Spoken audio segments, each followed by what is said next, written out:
جادو کی علامات اس سے مندرجہ ذیل عارضے لاحق ہوتے ہیں۔ نمبر 1، جس پر جادو کیا گیا ہے وہ اپنی بیوی کو یا بیوی اپنے خاوند کو ناپسند کرنا شروع کر دے۔ نمبر 2، جیسا کہ ارشاد باری تعالیٰ ہے، پھر لوگ ان سے وہ سیکھتے جس سے خاوند اور بیوی کے درمیان تفرقہ ڈال دے۔ نمبر 3، اس کی گھر سے باہر اور گھر میں اور حالت ہو، اور یہ حالت مکمل طور مختلف ہو۔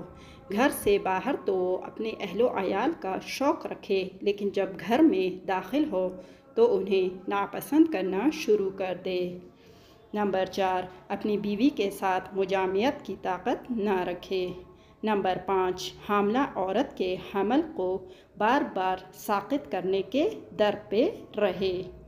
نمبر 6، کسی ظاہری سبب کے بغیر اچانک تصرفات میں تبدیلی ہو، یہ بھی ایک علامت ہے۔ نمبر 7، کلی طور پر کھانے کی طلب نہ رہے، یعنی مکمل طور پر کھانے کی کچھ طلب نہ رہے، کھانے کی خواہش نہ ہو۔ نمبر 8، وہ یہ سمجھے کہ اس نے کوئی کام کیا ہے حالانکہ کوئی کام نہیں کیا۔ نمبر 9، کسی معین شخص سے اندھی اور حد سے ہوئی محبت کا شکار ہونا۔ یہاں پر ایک چیز سے متنبہ رہنا چاہیے کہ ابھی جو چیزیں ذکر کی گئی ہیں ان میں سے اگر کوئی کسی ایک شخص میں پائی جائے تو اس کا مطلب یہ نہیں کہ اسے جادو یا شیطانی اثر ہے، بلکہ بعض اوقات ہو سکتا ہے کہ اسے نفسیاتی یا پھر عضلاتی طور پر لاحق ہو۔ علاج: سچے دل سے اللہ تعالیٰ کی طرف رجوع اور اس پر توکل اور بھروسہ۔ نمبر 2، شرعی دم اور شرعی تعویذ کرنا، اور ان میں سے سب سے اہم چیز معوذتین، سورہ فلق اور سورہ ناس، یہ وہ ہیں جس کے ساتھ نبی کریم صلی اللہ علیہ وآلہ وسلم کا علاج کیا گیا۔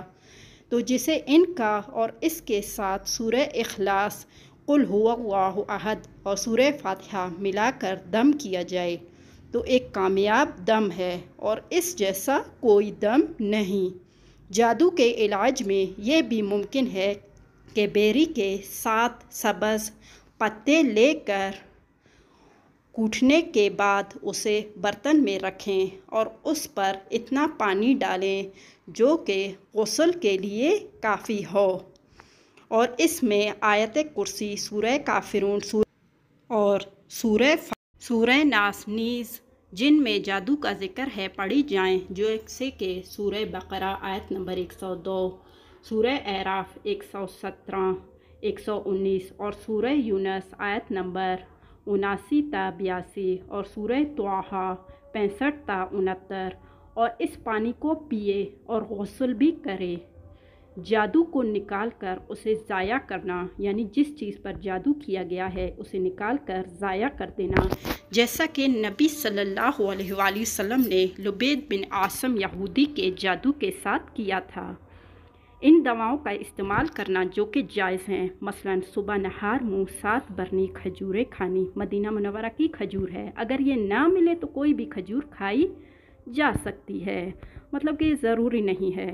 نمبر 5، سنگی پچھنے لگوانا، یہ جو خون ایک خاص رگ سے نکالتے ہیں اسے کہتے ہیں پچھنے لگوانا، یہ بھی بہت ہی کام کی چیز ہے اور اس میں شفا بھی ہے۔ نمبر 6، اللہ تعالیٰ سے دعا کرنا۔